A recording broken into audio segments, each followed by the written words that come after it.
Nous l'annonçons tout de suite, nous sommes de grandes déçues du féminisme contemporain qui consiste en une sorte de course à l'oppression saupoudrée de paillettes.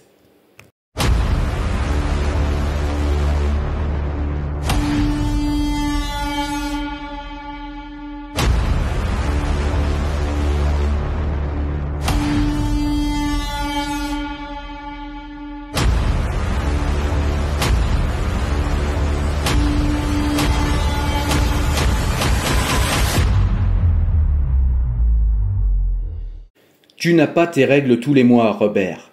Ni la diarrhée, ni les douleurs qui peuvent aller avec. Tu es surpris par l'odeur de ton propre sang lorsque tu te coupes le petit doigt. Nous, cette odeur, on la connaît bien. Tu ne sais pas, tu ne sauras jamais.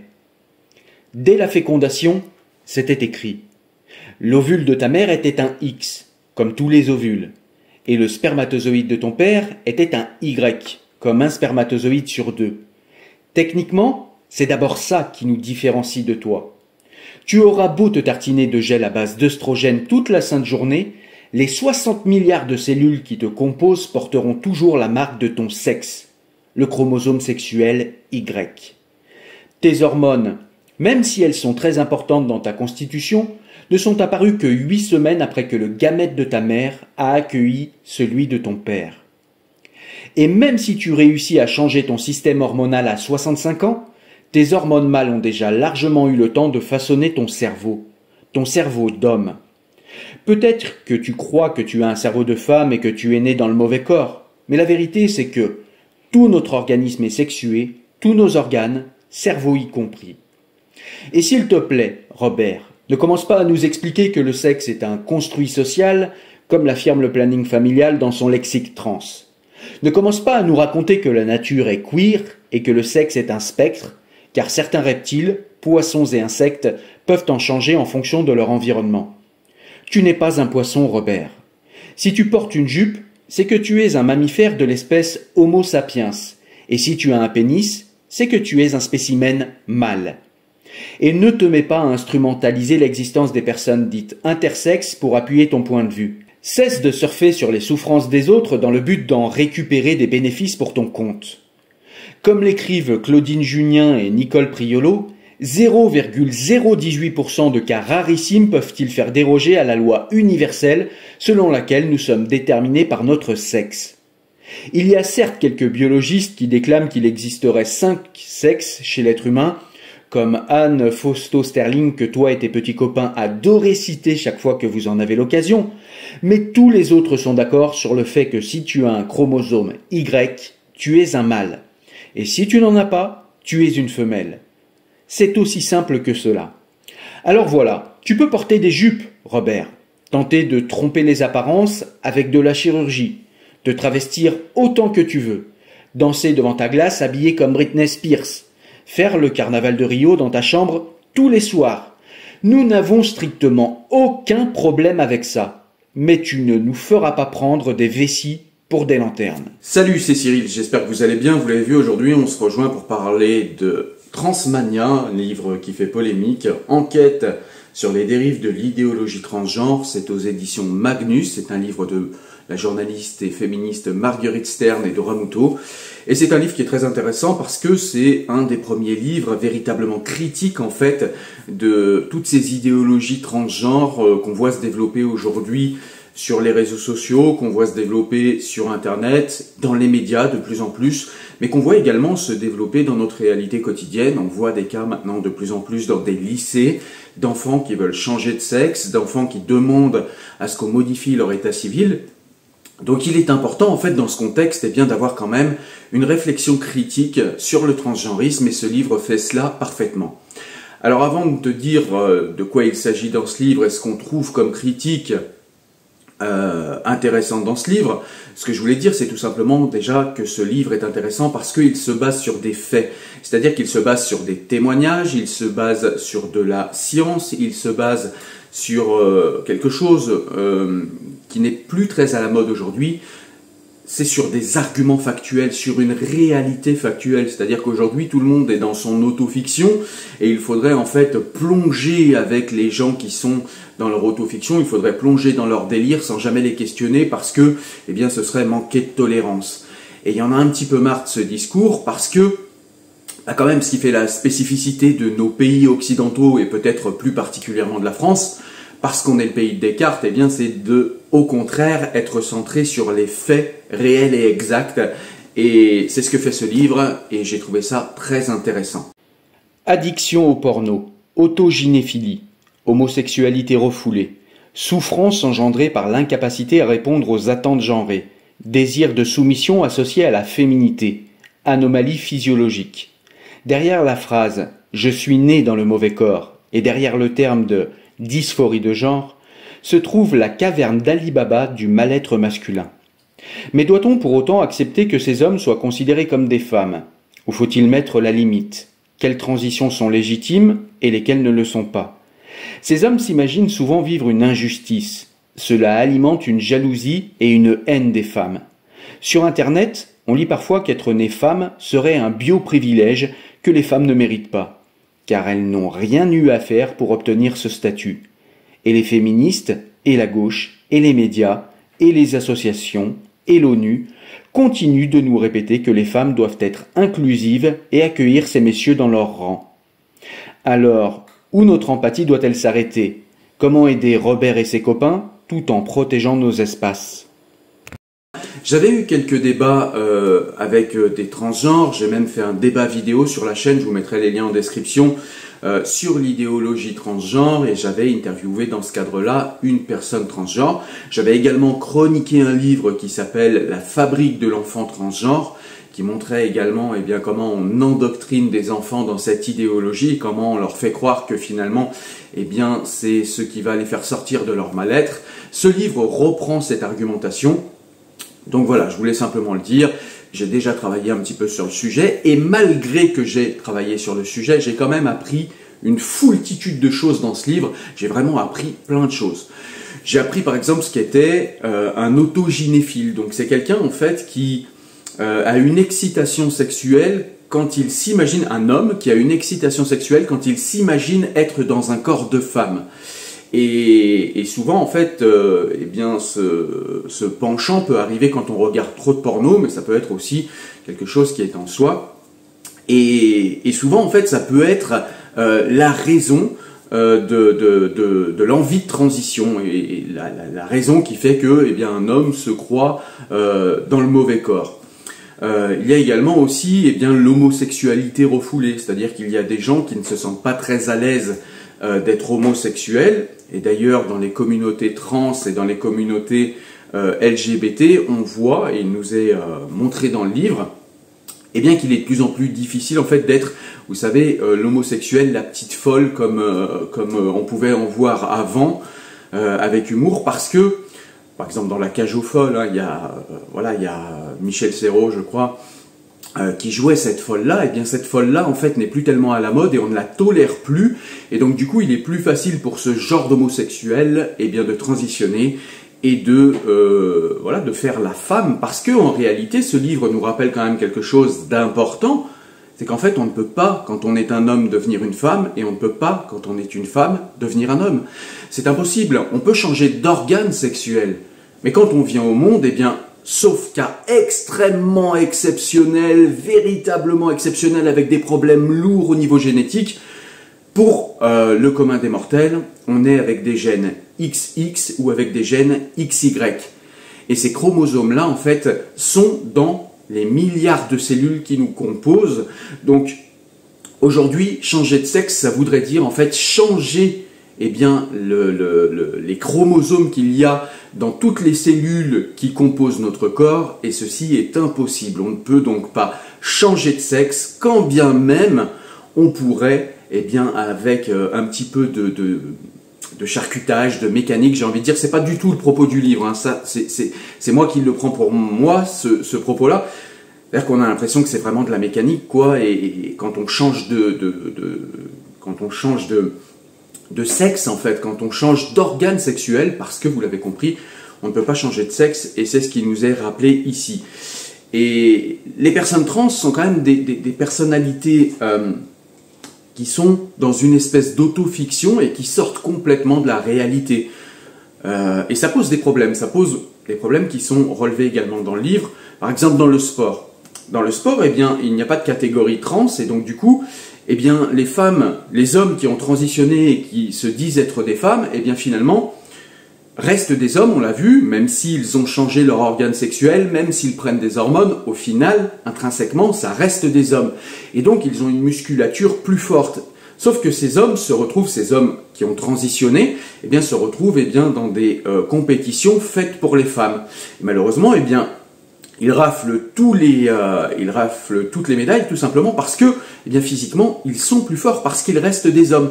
Donc ça pose des problèmes à ce moment-là, ça pose des problèmes quand on explique que finalement, et c'est ce qui nous est montré dans le livre, eh bien, il y a des gens qui nous imposent un langage, c'est-à-dire qu'il y a des gens qui nous imposent de dire que finalement, eh bien, un homme peut être enceint, que finalement, une femme, un homme à pénis, eh bien, finalement, ça peut être une femme, que certaines femmes ont de jolis pénis, que, bref, c'est le grand n'importe quoi. On nous explique qu'il suffit de décider d'être une femme pour l'être, qu'il suffit de décider d'être un homme pour l'être. Encore une fois, ça pose des problèmes à plein de niveaux. Ça pose des problèmes également au niveau de l'emprisonnement de certaines personnes. Il y a des cas concrets qui nous sont relatés dans le livre, où des personnes qui étaient des hommes et qui ont transitionné pour essayer de devenir des femmes, et qui ont commis des délits, des viols, des choses comme ça, et qui finalement, eh bien, ont été incarcérés dans des prisons de femmes, parce qu'ils se disent femmes, et qui ont violé des femmes dans cette prison de femmes. Il y a aussi des détenus qui, voilà, ont décidé un jour, des détenus hommes, qui ont décrété, voilà, ça y est, maintenant je suis une femme, et il a fallu les mettre dans des prisons de femmes, et évidemment, ils en ont profité pour agresser des femmes qui étaient leurs co-détenus. Donc vous voyez, ça pose tout un tas de problèmes quand on sort de la réalité. Et puis dans ce livre, nous est montré également, eh bien, au niveau financier, eh bien, l'idéologie trans sert quand même un certain système, et c'est quand même des choses qu'il faut regarder avec sérieux. Les transmaxeurs estiment que ce qu'on attend des hommes est trop lourd à porter. Dans le Transmaxing Manifesto, on peut lire « Le transmaxing est une subculture de jeunes hommes qui décident d'adopter la transidentité non parce qu'ils pensent être nés dans le mauvais corps, mais simplement parce qu'ils le peuvent et qu'ils pensent qu'ils auront une meilleure vie ainsi. Ce manifeste pousse les hommes paumés à se demander s'ils ne seraient pas plus heureux en tant que femmes. Il donne une liste de points positifs à la transition, comme la supériorité de l'esthétique femelle, la possibilité d'avoir accès à des lesbiennes s'ils deviennent attirants, le droit d'exprimer des émotions fortes, la possibilité d'extraire des ressources à des hommes, d'être mieux traités par les gens, et de bénéficier par exemple d'une assurance voiture moins chère. Cheocheta est un YouTuber qui a produit une vidéo titrée The Incel to Trans Pipeline and Inside Mary, où il explique son parcours de transmaxeur. Il dit, ouvrez les guillemets, « Je ne me suis jamais senti capable de performer la masculinité correctement. Je ne pouvais jamais me mesurer à d'autres hommes physiquement. J'étais petit et faible comparativement, et je n'ai jamais compris comment incarner la masculinité socialement. Chaque fois que j'essaie de dater une fille, j'étais tellement passif que ça finissait avant de commencer. Il y avait quelque chose qui n'allait vraiment pas en moi. Une sorte de mur invisible qui me séparait du succès que les autres garçons arrivaient à obtenir. Le terme « mal raté » est un terme parfois utilisé par les incels qui ont transitionné pour se décrire. Je me reconnais totalement là-dedans. Il a fini par transitionner pour ressembler à une fille. Il affirme se sentir plus heureux ainsi. Dans ce livre, il nous est montré également, comme dans le livre La fabrique de l'enfant transgenre, il nous est montré que finalement, avec ce phénomène du transgenrisme, avec ces phénomènes portés par la communauté LGBT, eh bien, on est plus proche en fait des dérives sectaires, de la religiosité exacerbée, plutôt que de la rationalité. Même si, de manière extrêmement ponctuelle, il peut y avoir évidemment des personnes transgenres qui ont un problème, qui ont une véritable dysphorie de genre, Mais voilà, ce sont des problèmes qui se règlent peut-être plus chez un psychiatre, ce sont des problèmes qui se règlent plutôt en psychologie plutôt que de changer de sexe. C'est pas dans le livre, mais il y avait la phrase d'un psychiatre, pardon, que je trouvais très intéressante, j'ai oublié son nom malheureusement, mais un psychiatre qui disait que soigner la dysphorie de genre en changeant de sexe, c'est comme soigner un anorexique en lui faisant une liposuction. Ça n'a pas de sens en réalité. Quand on a une dysphorie de genre, on se voit comme on aimerait être, ou on se voit d'une certaine manière, mais ça n'a pas de rapport avec la réalité. Et c'est tout cela qui nous est montré dans ce livre, d'une manière extrêmement documentée, d'une manière extrêmement érudite, et en plus c'est bien écrit, donc c'est très facile à la lecture, c'est très intéressant. Et encore une fois, voilà, soigner une dysphorie de genre par le changement de sexe, eh bien, c'est ne pas comprendre en fait qu'une dysphorie de genre, c'est justement parce que, eh bien, on a un problème avec la réalité et qu'on veut vivre dans une autofiction. Quand un anorexique vous dit qu'il est trop gros alors qu'il pèse 20 kilos tout mouillé, évidemment, il a un problème avec le réel. Et on ne va pas rentrer dans la névrose de l'anorexique et lui faire une liposuction. Ce serait complètement débile, complètement idiot. Eh bien, c'est pourtant ce qu'on fait avec les transgenres, c'est-à-dire que, eh bien, ils ont une dysphorie de genre, c'est-à-dire qu'ils ont un problème avec la réalité effective, et on rentre dans la fiction de ces gens en leur disant « Non, non, mais pas de souci, t'as raison, oui, t'as un corps d'homme, mais t'es une femme à l'intérieur, aucun problème. » Et tout cela se base uniquement sur le ressenti parce qu'au niveau factuel, on ne peut absolument rien prouver, rien démontrer. Je vous l'ai dit, il y a des gens qui se déclarent femmes alors qu'ils étaient des hommes une semaine avant et on ne peut plus questionner cela. Il n'y a pas de problème, on le croit sur parole. Le ressenti fait foi. Le ressenti est devenu une preuve argumentative aujourd'hui, une preuve du réel et c'est extrêmement dangereux et toutes les dérives en fait que cela engendre, eh bien, sont décrites dans ce livre d'une manière, encore une fois, extrêmement factuelle, extrêmement documentée. Il y a beaucoup de témoignages. Il y a aussi des arguments, réflexifs, hein, c'est-à-dire que, eh bien, on nous montre à quel point ces dérives sont dangereuses pour notre civilisation, sont dangereuses pour les êtres au niveau individuel, et à quel point il y a des ratés. On parle par exemple très peu des personnes qui détransitionnent, parce que finalement, eh bien, quand on les a laissés, voire encouragés à transitionner, eh bien en fait ces personnes n'avaient pas besoin de ça, et donc du coup, eh bien elles détransitionnent. Ça engendre beaucoup d'opérations, ça engendre des déséquilibres hormonaux extrêmement importants. On ne parle jamais du fait également que chez les personnes transgenres, eh bien, il y a plus souvent de dépression que chez les autres, malgré la transition qui est censée leur apporter le bonheur. On nous explique jamais également que la prise d'hormones mâle pour une femme ou femelle pour un homme, eh bien, engendre des problèmes divers et variés, dont certains n'ont même pas encore été identifiés, et on parle dans certains cas, eh bien, de possibilité d'avoir des cancers d'une manière plus importante que la population générale. Donc, vous voyez, il y a quand même beaucoup de choses qui ne sont pas questionnées en fait autour de l'idéologie transgenre. On a comme d'habitude nos gauchistes, mais pas seulement, on a toute une population qui accepte ça d'une manière un peu imbécile. Il faut être tolérant, il faut accepter, etc. Vous connaissez le truc, hein, comme si la tolérance n'avait jamais de limite, je l'ai déjà expliqué. N'est tolérant que celui qui est en capacité de dire non et qui a des limites et qui sait expliquer ses limites. Sinon, c'est plus de la tolérance, c'est de la bêtise. Et on a beaucoup de gens qui tolèrent tout et n'importe quoi aujourd'hui avec bêtise.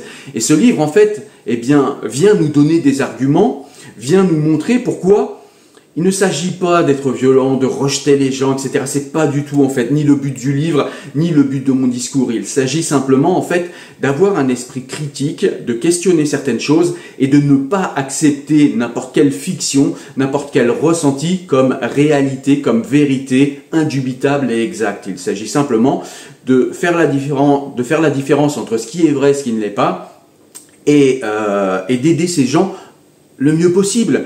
Parce que parmi les personnes transgenres, il y a de véritables souffrances. Derrière ces personnes, il y a de véritables personnes qui souffrent. Et il s'agit de répondre correctement à leurs souffrances et de ne pas rajouter de la mutilation, de ne pas rajouter des dépressions, de ne pas rajouter des cancers en rentrant dans leur fiction et en faisant croire à leurs imbécilités ou même pour la majorité, j'ai l'impression que beaucoup de gens croient à leurs imbécilités, tout simplement parce que, eh bien, ils ne pensent pas le problème avec sérieux, avec rationalité, comme un esprit, voilà, un esprit bien fait, un esprit cartésien.